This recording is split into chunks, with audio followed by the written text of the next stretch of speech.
Buon pomeriggio. Good afternoon. Thank you again for joining us for a nice afternoon. We take a break from the films and talk about books about films, so we don't go that far away, which is always nice. Today we have 3 books, even more, so it's going to be nice. I want to first of all thanks all the authors who were able to join us today. And let's start from the beginning, which is always the best way. So I want to thank Richard Abel and his very nice book, which we're going to see the cover.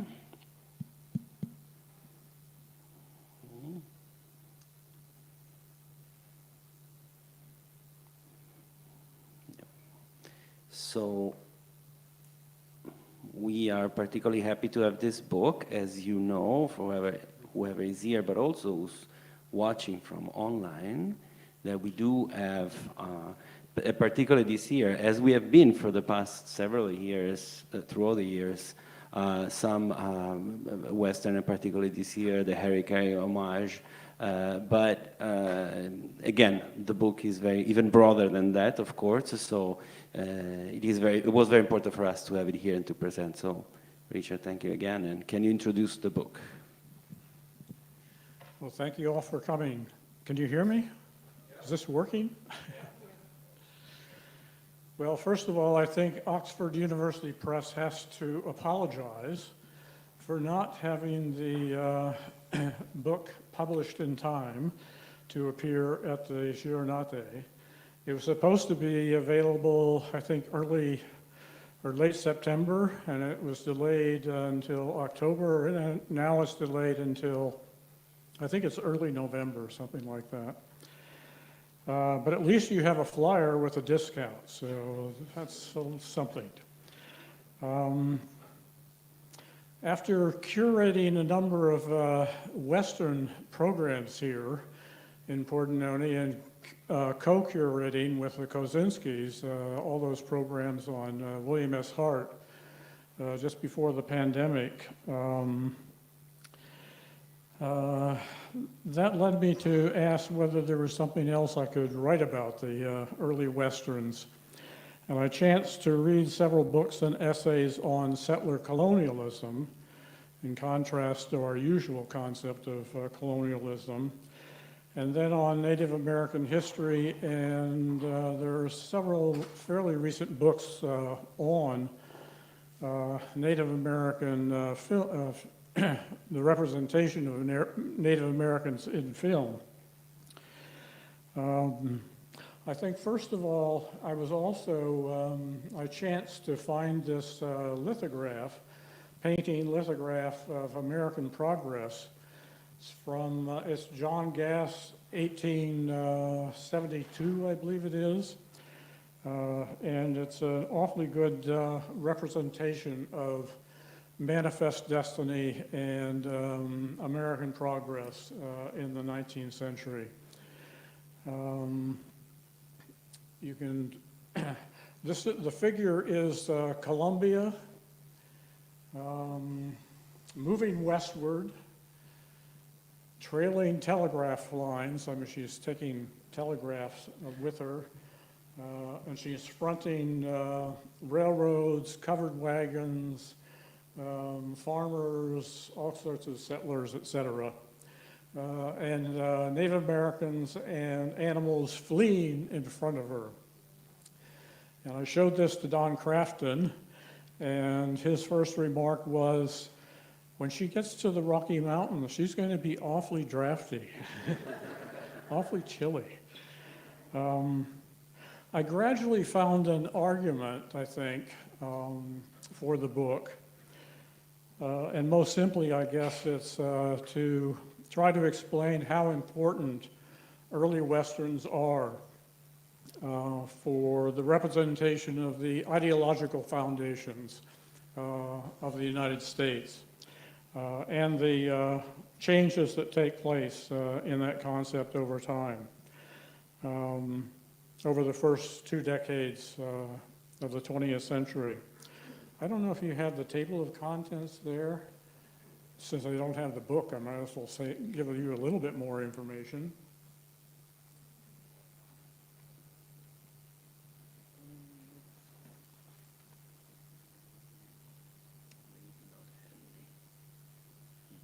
Maybe not. Maybe not. Ah, okay. Well, let's see. A couple things, I guess, to point out in terms of the importance over the first two decades of the 20th century. The importance of Indian pictures, or what they called, the industry called Indian pictures, from 1908 to 1913, something like that. Selig and Biograph films particularly, but also the most important, the Inch 101 Bison. A lot of them were Indian pictures. Also, James Youngdeer's Indian pictures for Pate as well. And what they show is a very contradictory attitude towards indigenous peoples, Native Americans, Mexicans, Mexican Americans. There's often a kind of guilty nostalgia for the Native Americans. One of the key characters is the sacrificial Indian maiden, quite frequently in the films. And they often deal with either mixed marriages or more often miscegenation between races, in heavy quotes. Also, there's the importance of cowgirl films during the same period, particularly early on. Cowboy films, of course, from Bronco Billy, the good bad man of Bronco Billy, to William S. Hart, Harry Carey, Douglas Fairbanks, who made about a half a dozen really interesting westerns in the late teens. All white, of course, whether it's cowgirls or the cowboys. And there's a change that takes place over time from small groups of white settlers moving west, often protected by the U.S. Army, to settled communities that are no longer threatened, particularly by Native Americans, finally to completely settled communities with largely Native Americans and Mexican Americans absent. And it's really the competing interest among the white settlers that form the plots now. There's also a shift from the dramatic and serious, even up through William S. Hart, to when you get to Carey, Tom Mix, and Douglas Fairbanks, it's often comic, or even parodic. And there's a sense in which in these films, the stories, the West is really settled.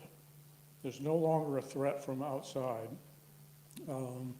So there's this shift that takes place over these 20 years probably, 15 to 20 years. The only other thing I might add at the very beginning here is that Jennifer Lynn Peterson's book on nonfiction, particularly in early educational films, led me to decide to include travel films as a kind of sidebar. So there are 4 sidebars, short sidebars, just of travel films. And most of those that I chose focused on the newly emerging national parks, which of course had been either inhabited by Native Americans or it was a place where they hunted. And so it turns out that there are really close links sometimes between the travel films from this period and the early Westerns. And of course, the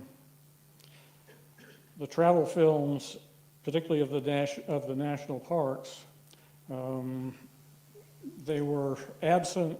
Indians or Native Americans are absent from them.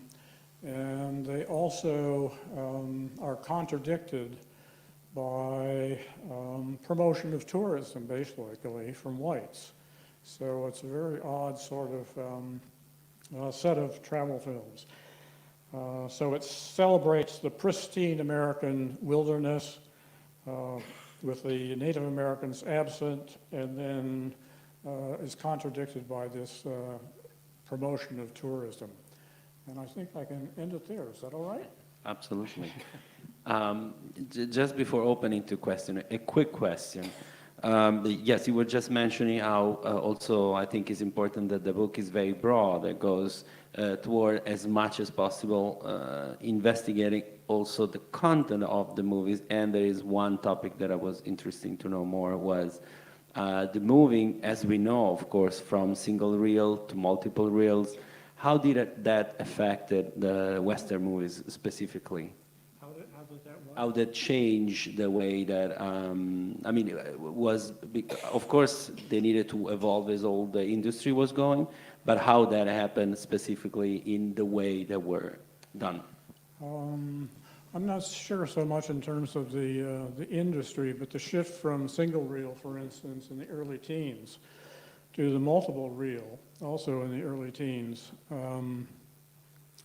The single reels, there are a lot of cowboy and cowgirl films, and Bronco Billy's, of course, is the major figure.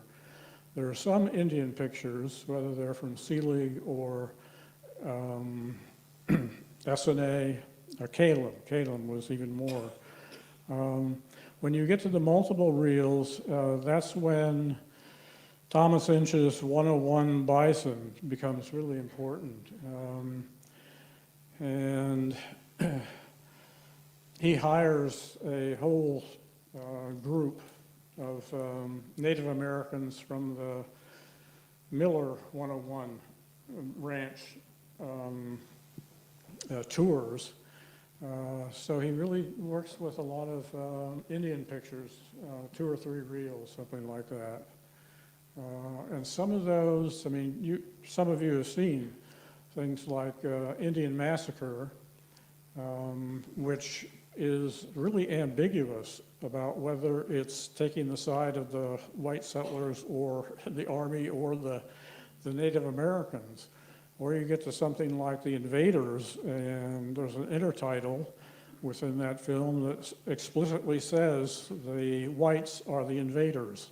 It's the railroad company survey crew that are the invaders.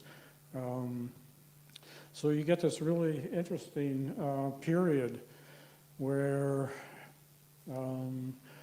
it's undercut, of course, usually by guilty nostalgia, but still there's a real contradictory attitude towards Native Americans and Mexican Americans as well. Yeah, I think that's absolutely important and interesting also in your book to be rediscovering and rethinking about that in a broader spectrum in general. So, questions, comments, of course, something. I don't know. I know it's warm in here. Yeah, you might talk about this in the book. You talk about DeMille's The Squaw Man at all? Cecil B. DeMille's The Squaw Man in your book? The Squaw Man, yeah. Yeah, and I'm wondering, there are 2 versions of that, as I recall, and one stars a authentic Native American woman as the wife, and then they shift to a white girl in red face. What's going on there? Something happened in those 2 years that made the American audience less acceptable of that miscegenation in the film. Well, there certainly is some sort of shift that takes place around 1914. And the first Squaw Man is, I think, 1914 as well. The second one is later in the decade, and I think at least one of the major, there are 2 major shifts, I think, that are going on, and one is important, I think, for what you're raising, and that's World War I. There's a shift that takes place, even though the United States does not enter the war until 1917, there's still some sort of shift that takes place almost in preparation for the U.S. entering the war. And the whole concept of masculinity really changes. I mean, you see it particularly in William S. Hart, but then from Carey to Tom Mix to Douglas Fairbanks as well. And I think that's partly responsible.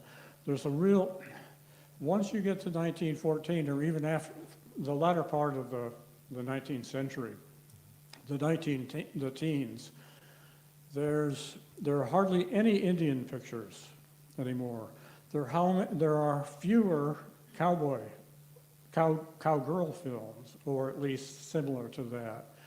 There are few, and that may be partly responsible for it, particularly if there are no more Indian pictures, literally, or they're played by white actresses. I think that's partly what's responsible there for that shift that takes place. And I forgot to mention, of course, in terms of the comedy or the parody, I mean, that's obvious in Harry Carey and Douglas Fairbanks. Tom Mix, he's a stunt man. There's comedy there too, but he becomes a kind of fashion idol. So he really he gets tied into this emerging consumer society in the teens in the United States. So that's another change that really takes place in terms of the male heroic figure, white heroic figure. Does that partly answer? Yes. Okay, any other question or comment or curiosity?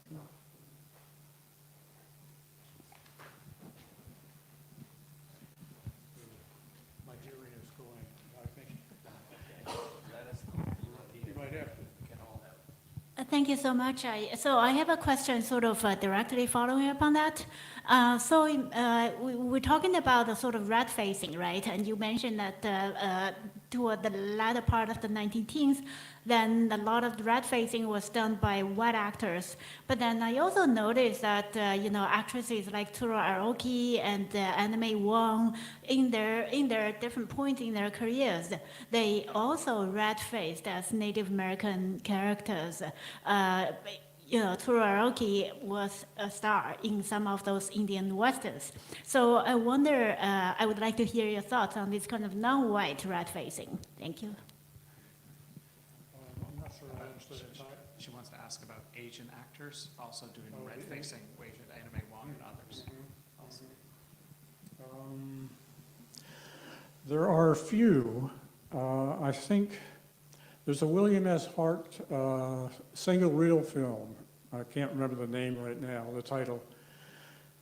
But there's an Asian actor playing a Mexican, and that I think was standard. He's the villain of the film. Sesu Hayakawa does play Native American in at least one film. I think it's The Last of the Line, something like that, in 1914. So yes, there are some Asian Americans who are playing Native Americans, yeah, or Mexican Americans, right. But usually not playing. There are very few Chinese in the films, and whether they're probably whites in red face. Yeah, there are a few, but they're kind of standard stereotype, comic stereotypes. Okay, I don't know if there is a last quick one, or that will be for maybe later on in the evening, I'm sure. So thank you very much, Richard. That was lovely.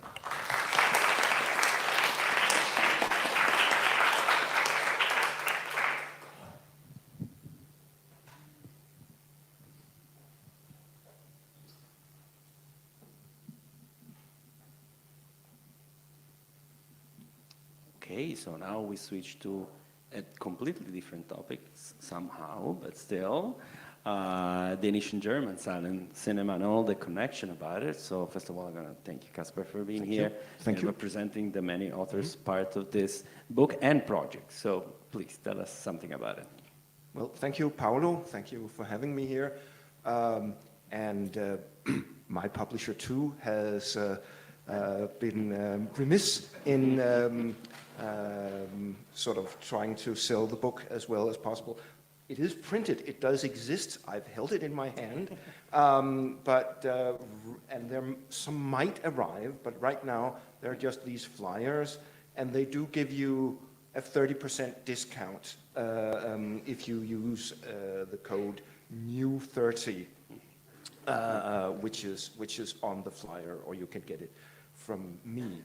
It is an academic hardcover, which means that it's priced for libraries and not ordinary mortals. So it's quite expensive, but at least with a 30% discount, it's slightly less painful. Anyway, on the cover here, we have two cinematographers. The one with the big smoke is Carl Freund, and he stands shoulder to shoulder with Axel Grottkjær, who was a Danish cinematographer. And this picture was probably taken on the set of one of Asta Nielsen's German films. We're not sure which one, but if we go to the picture called Urban and Asta, we can see a picture from the shooting of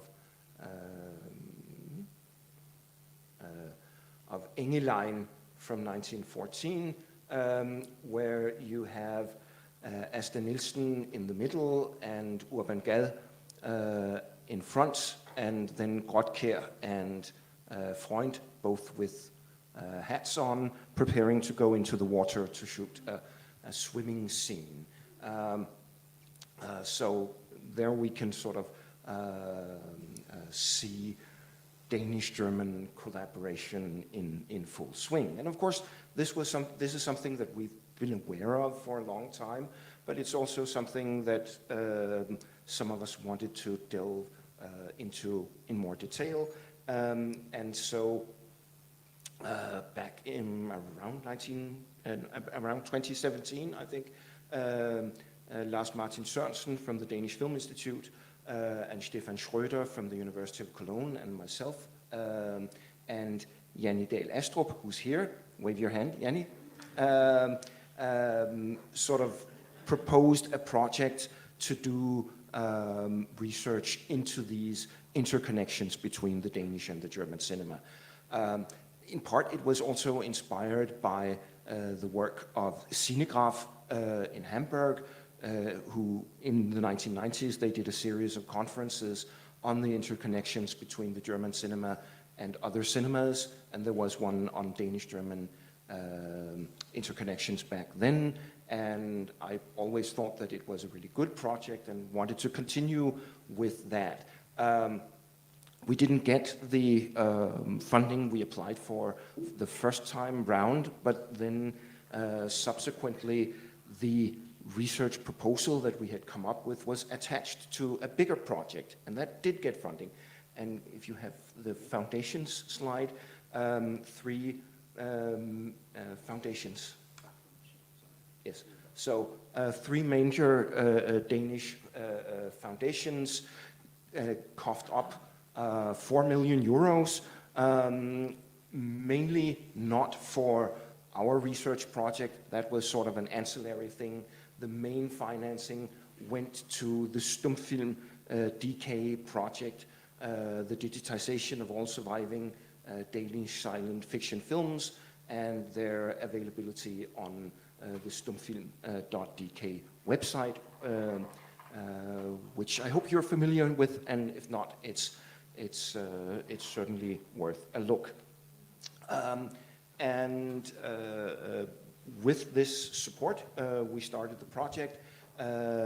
We published a special issue of Kosmorama, the online journal of the Danish Film Institute, back in 2020.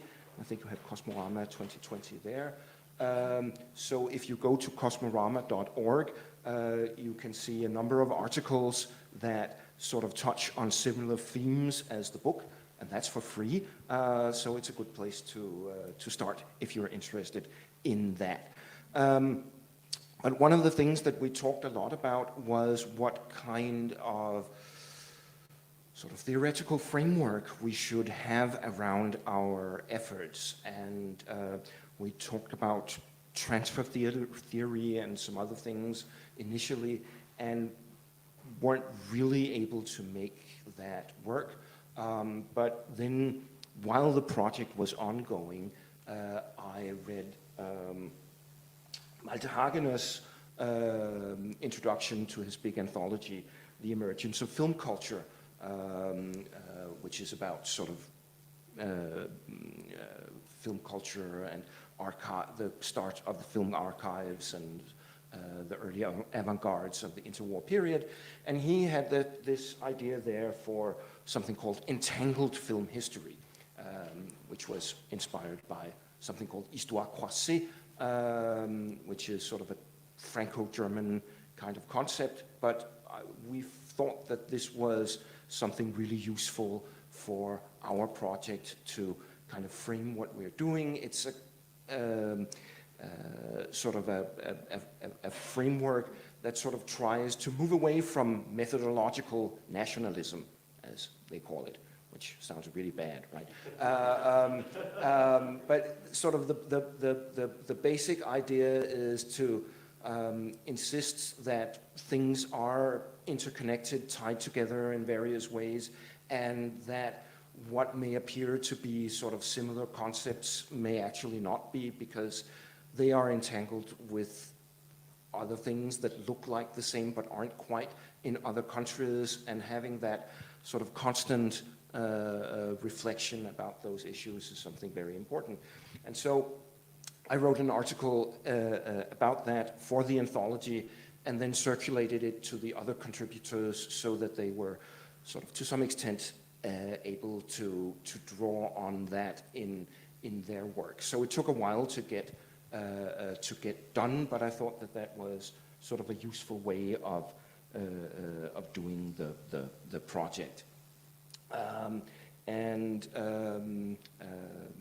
If to sort of briefly run through the contributions to the book.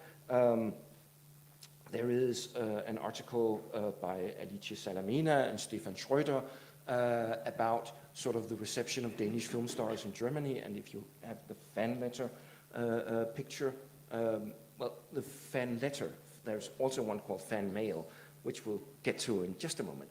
But this is a fan letter to Valdemar Selander, and it turns out that there was a treasure trove of fan letters in the possession of the Danish Film Institute, many of them written by German fans to Danish stars, particularly to Olaf Frøns, who was, he took great pride in his sort of status as a star, and had a very high opinion of himself. So he saved everything.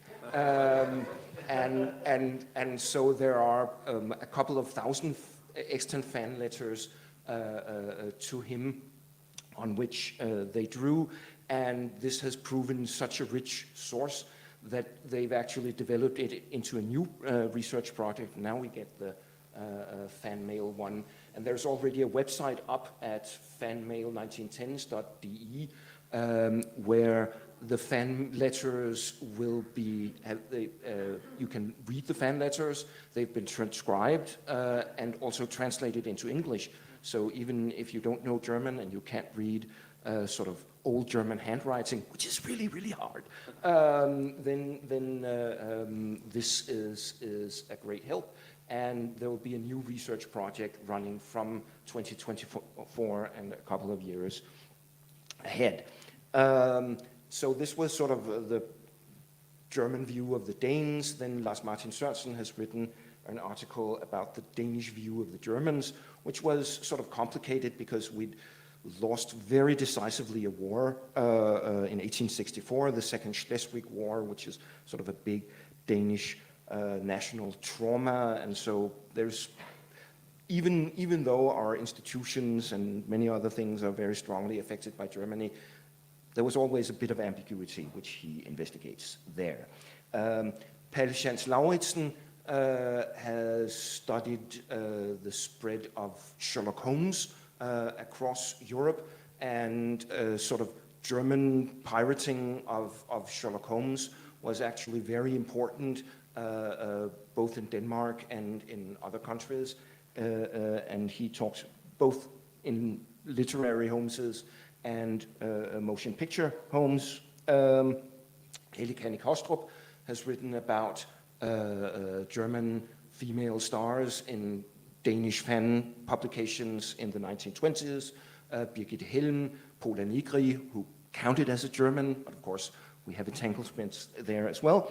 Vito Andriesens has written about Danish cinematographers working in Germany.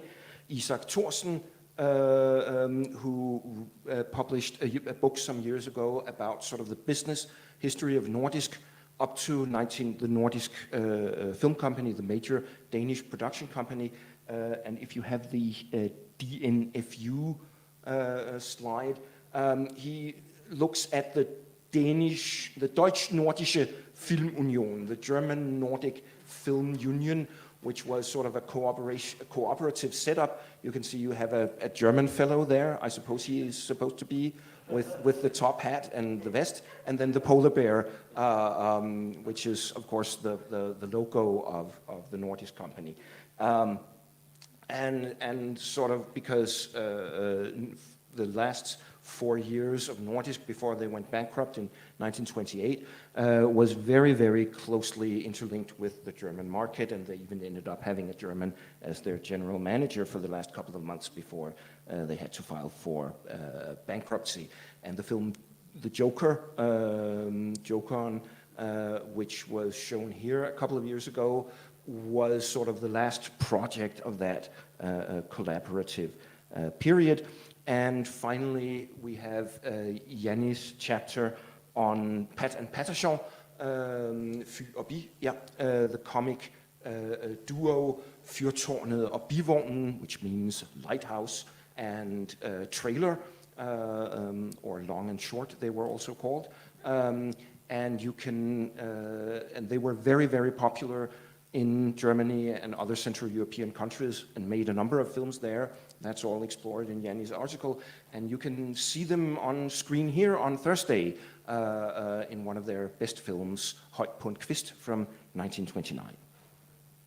Thank you very much. That was great.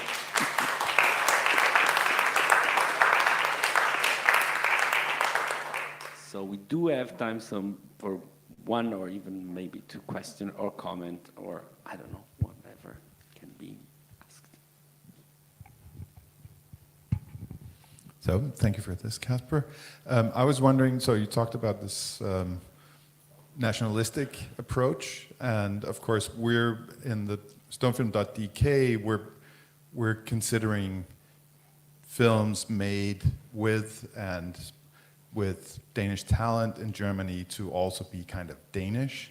I was wondering if you found anything in the German archives that there's less of a tendency to focus on films made by foreigners, and whether that sort of affects which films get preserved and which films get into the public. I mean,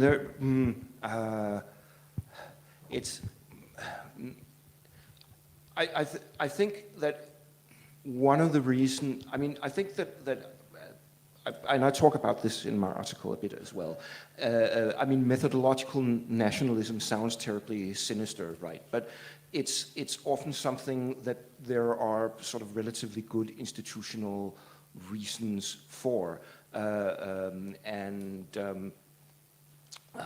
because archives are usually financed by the states, and the states has sort of a bias towards its own,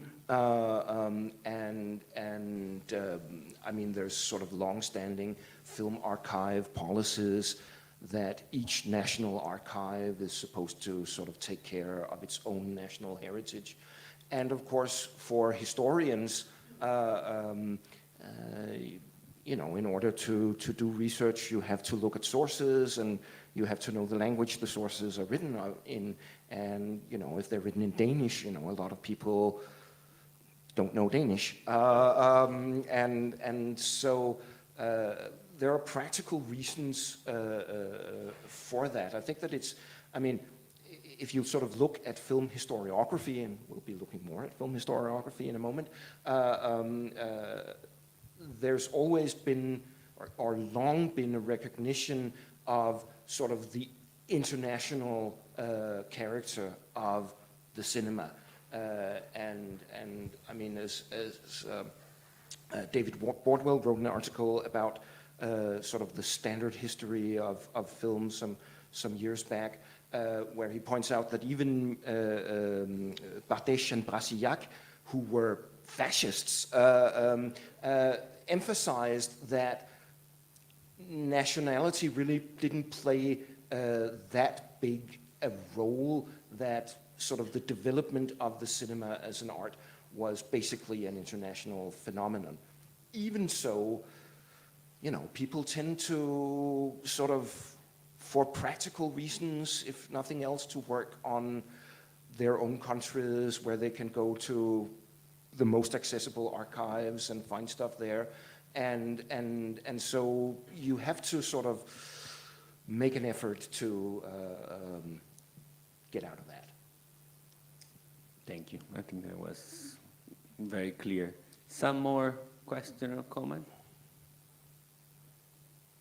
Okay. Well, thank you very much, Casper. That was lovely, and we hope to see the book in flesh and blood soon. Yes. But don't forget the flyers.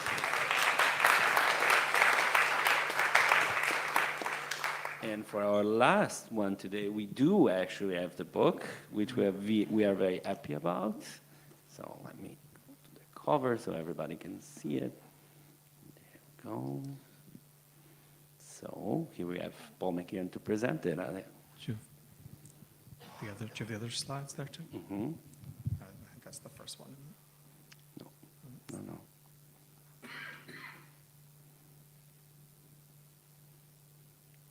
So that's the second one. So I guess I'll start with the.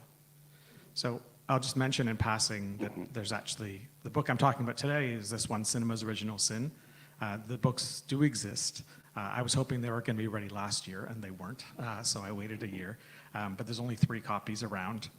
Casper already spoke up for one, so that's 2 left. But I do have a code if someone wants it to at least order in North America that gets you a discount and free shipping and all of that stuff. There was 2 sort of long worked on projects came to fruition this year. And so there's actually this other edited collection that I did with Melvin Stokes from University College London that also came out in June of this year, which is an edited collection with a lot of amazing people in it, Jane Gaines and Ali Field and lots of others. So you can check that out too. But the one I'm going to be talking about is the solo written one, the monograph. And so thanks to the festival for having me today. I've been coming here for about 20 years, and I have learned a great deal about Griffith and about silent cinema. And so this book is very much a Pordonone book, and I owe a great debt to this festival for the book's existence. And so I'm really grateful for that, as well as having me here today. Part of what this book does is expands out from the story of the birth of a nation. It's not a history of controversy. It's basically trying to trace film's movement, at least in the United States, from low culture to high culture over sort of 100 years. And The Birth of a Nation is a kind of a unique object to do that with, because it's one of only a handful of films that have been in continuous circulation for that amount of time, meaning it's been shown regularly in every single decade. With no long breaks, no loss and rediscovery or anything like that. And of course, there are a few other films like that, Chaplin, obviously, maybe Caligari, but people don't really fight about Chaplin or Caligari, really, even if opinions change, critical opinions. It's not something that people get into pitched battles about. But they do get into really pitched battles about The Birth of a Nation.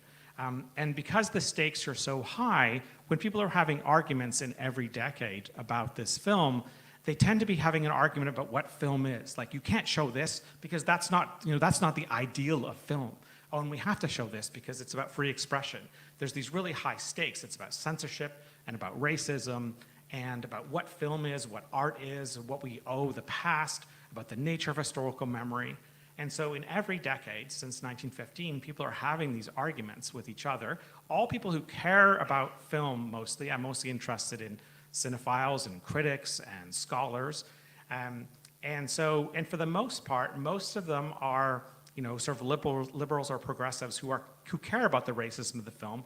Very few of the people that I'm considering are people who think, oh, racism is no big deal. But they're all trying to grapple with this object. And so by watching them grapple with it, you can learn a great deal about the history of cinema. It's a kind of a semi-unfortunate example of the sort of continuing relevance of a silent film all the way through film history. It's unfortunate that this is the one that we would end up with. But so it doesn't just reveal arguments about film art, it shapes them as well, especially in the earliest days. And one of my sort of key theses in the book is that from 1915, our kind of notions of film and art, or film as an art, are wrapped up in questions of race because The Birth of Nations sits at this very kind of awkward moment. So as many of you will know, before 1915, discussions of film as an art in the US are relatively rare.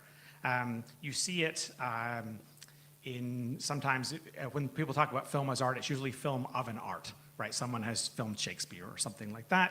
And it appears sometimes in marketing, but very little in critical discourse, right? So sometimes it's a claim, but rarely it very rarely seems like a consensus.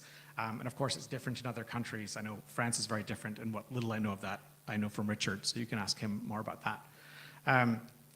But there's very little sense of it as an art form, and of course, in the same month that The Birth of a Nation comes out, in February 1915, the United States Supreme Court rules officially that film is not an art, that it is a business pure and simple, and thus is not protected by the First Amendment to the United States, which would give it that sort of imprinter of art and of artistic freedom.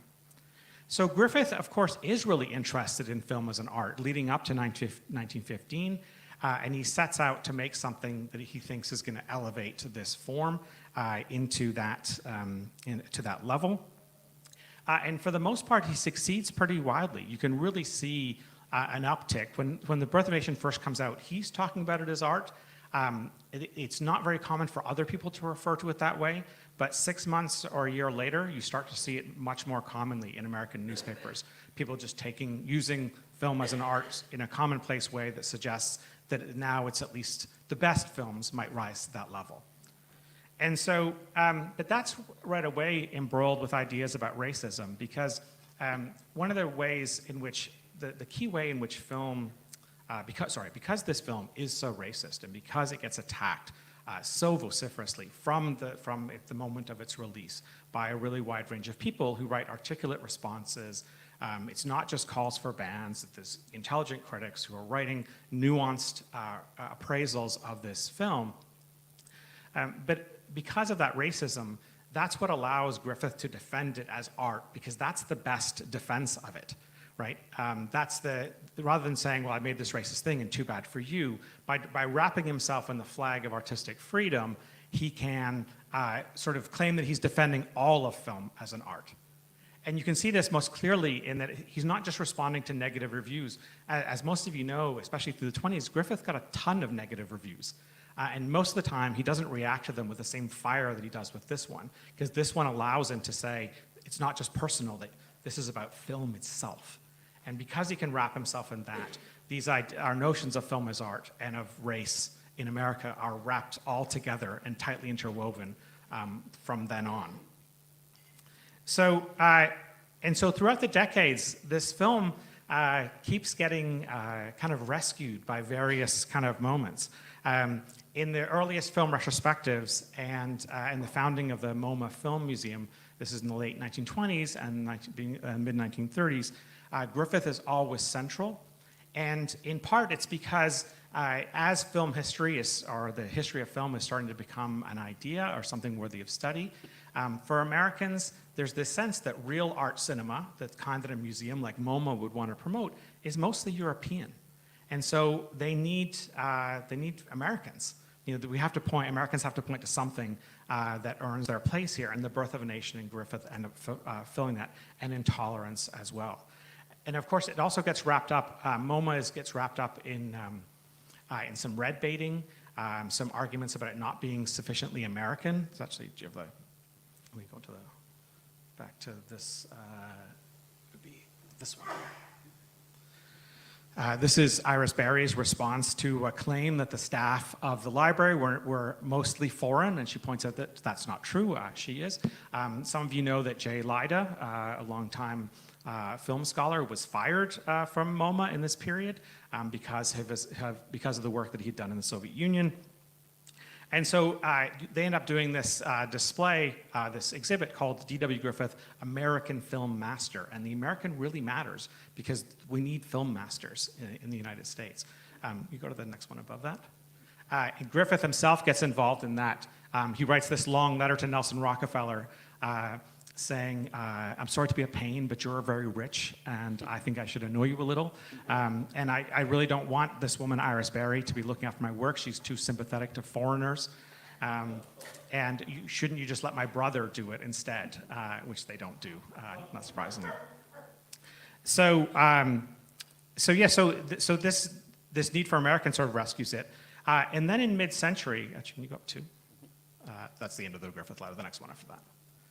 In mid-century, there's the cinema clubs, which flourish kind of all around the world in lots of places. And this rise, just as the moment where there's enough of a shift in racial attitudes in the United States that this film might be sort of consigned to the dustbin, all of a sudden, it's not American history anymore, which is what Griffith had claimed it was, right? He claimed this was an accurate representation of Reconstruction, which it isn't at all.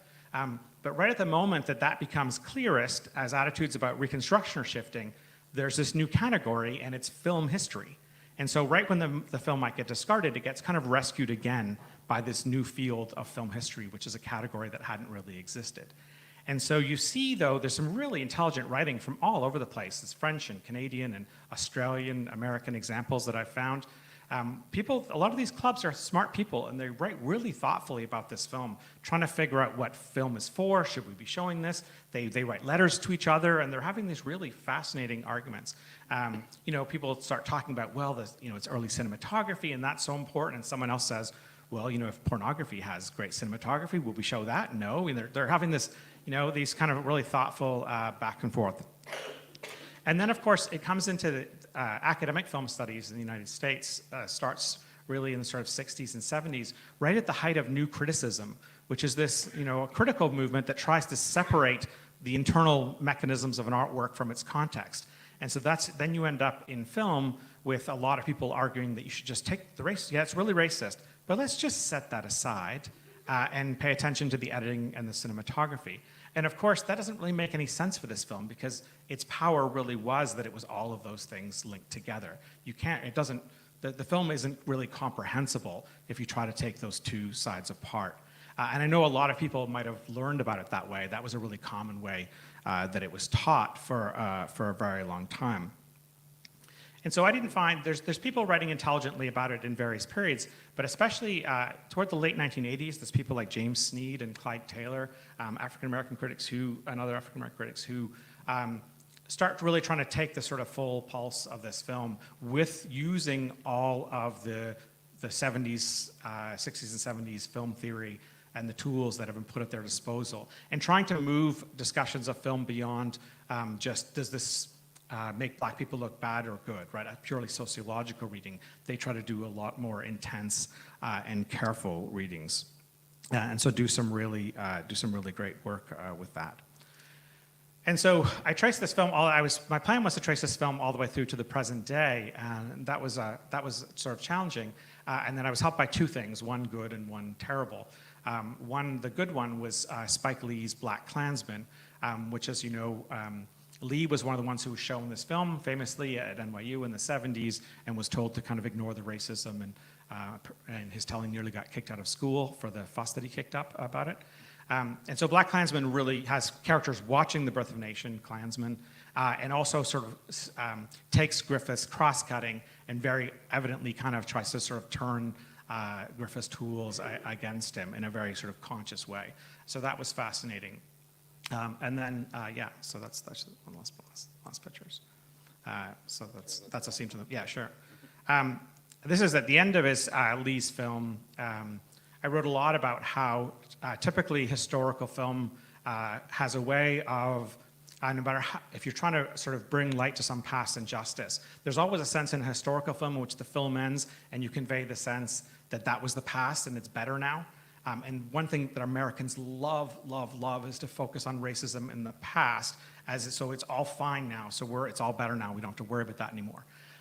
Lee gets this better than any other filmmaker, and in several of his films, cuts to the present day at the end as a way of trying to stop doing that, to not let you walk out of the theater thinking, oh, well, that was really bad, but don't worry about it now. So he cuts to the Charlottesville attacks, and of course, as some of you will know, the U.S. is in a sort of terrible moment of grappling with the teaching of race and history, that in nearly a dozen states, it's become really difficult or almost impossible to teach any kind of history of racism. There's been a really major clampdown. And so this is the part where this Birth of a Nation and those kind of arguments about what history is and what it's for still becomes relevant in a kind of unfortunate way. I'm always sometimes saying to my students, like, the parts of this they get, I wish they didn't get. Like, I wish I had to explain this to them. But that's where we are with this one. So, thanks. That was great. Thank you.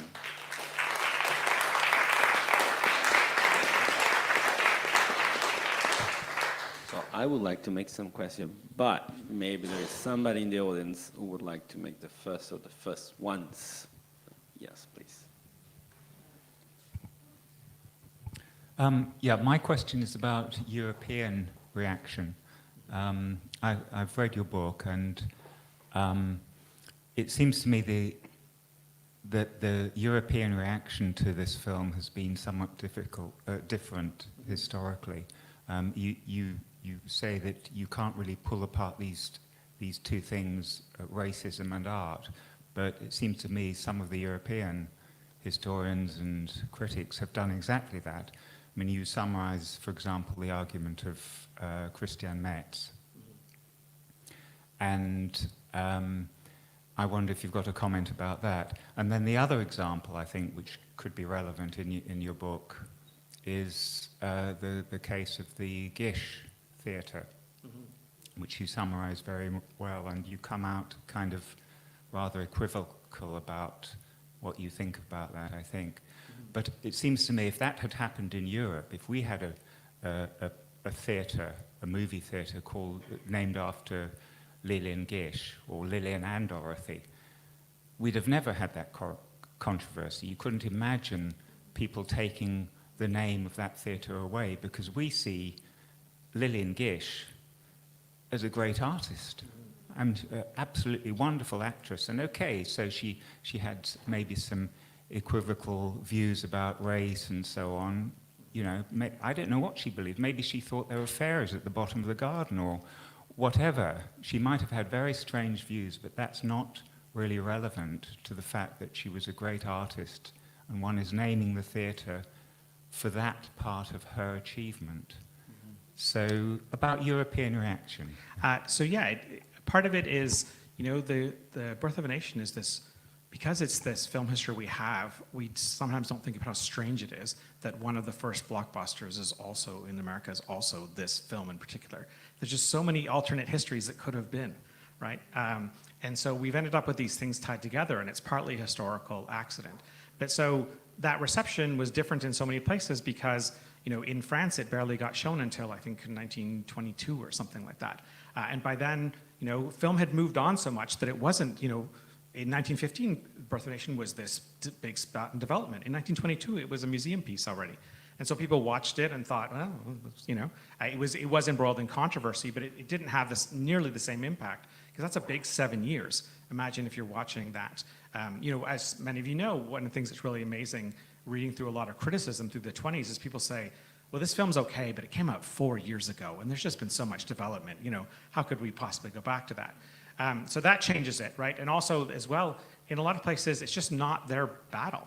right? There's just, you don't have those sensitivities. And I think that connects to the other point, is that I find in general, and I often explain this to my students when they're coming abroad and they're going to talk about race and history, that people, obviously in Europe, who are smart people who know American history, know that these are sensitive issues. They're kind of on your side, but it's also like just not their battle, right? It's not their problem. I take students to Ireland a lot, and I say, we know, all of you know that, you know, religion is sensitive here, and you wouldn't say something really stupid, but there's a whole level of subtlety to talking about religion in Ireland that you're never going to get, and it's sensitive to them in a way it's never going to be to you. So yeah, so to your point, it just wouldn't be the same. But if you're an American university administrator and your students are in front of you, and this is pressing, and I am equivocal about this example, even though, as it turned out, some of my earlier work had been used in the report that they wrote to decide to get rid of the book, so I'm wrapped up in it inadvertently. So I am equivocal about that one, but I can see how, for an administrator, when you have students in front of you and you're weighing that against what you owe to an artist that you never heard of 10 minutes ago, who lived a long time ago, that it seems like an easy way out. Whether that's the right answer or not, I don't know, but that's where we end up. Thank you. Yes.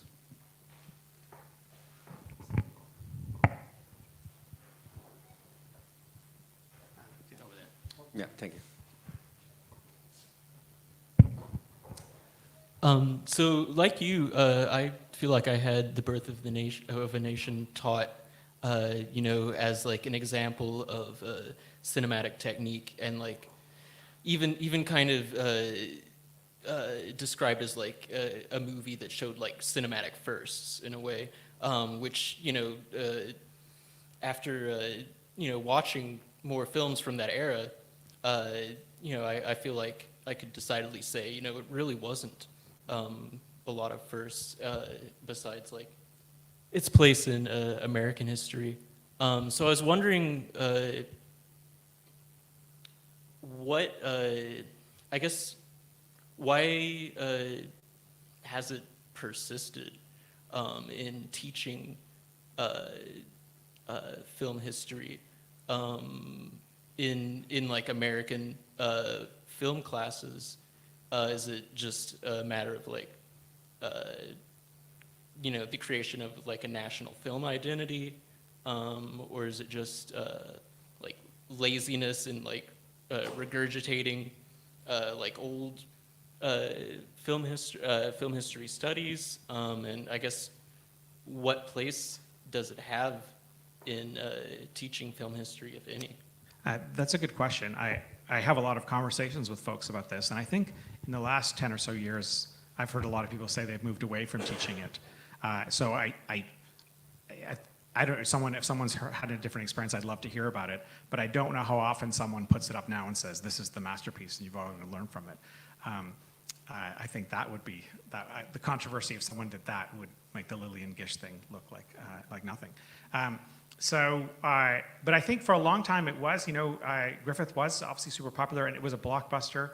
And then that's part of what I'm tracing, right? That it's the success keeps it in circulation. For a long time, that's what you could get your hands on. There was 1 million copies of it, and so that kept it going for a long time. And then, you know, part of the last thing I'll say is that also when film moved into the academy, films, as some of you know, film status in academic life is still sort of tenuous. There's still a way in which we're kind of not really, you know, and it's not really worthy of study in the way that English is. And so obviously 50 years ago it was even more. And so we adopted the models that English and theater had, the national models that we borrowed from, they already had that, right? The linguistic-based models, and as well as the kind of the art history model. You've got masterpieces and great artists, we've got masterpieces and great artists. And so the need to fill that model, I think, kept Griffith sort of alive and studied for maybe longer than it would have under a different set of historical circumstances. That was very great answer. Is there a last, very brief or short, either comment or question? Oh, yes, please. Thank you. Always more of a comment than a question. Congratulations, Paul, on Thank you. on the publication of the book. And Faulkner inevitably comes to mind at moments like this, right? Who says very famously, "The past isn't dead. It isn't even past." For sure. And sometimes, yeah, unfortunately so in American life. I wish it were so sometimes. Thanks for that. Yes, thank you very much, Paul. That was great. Thank you for all the others to come, and especially for you to be joining, for everybody at home. So thank you again, and see you tomorrow with more books. Thanks.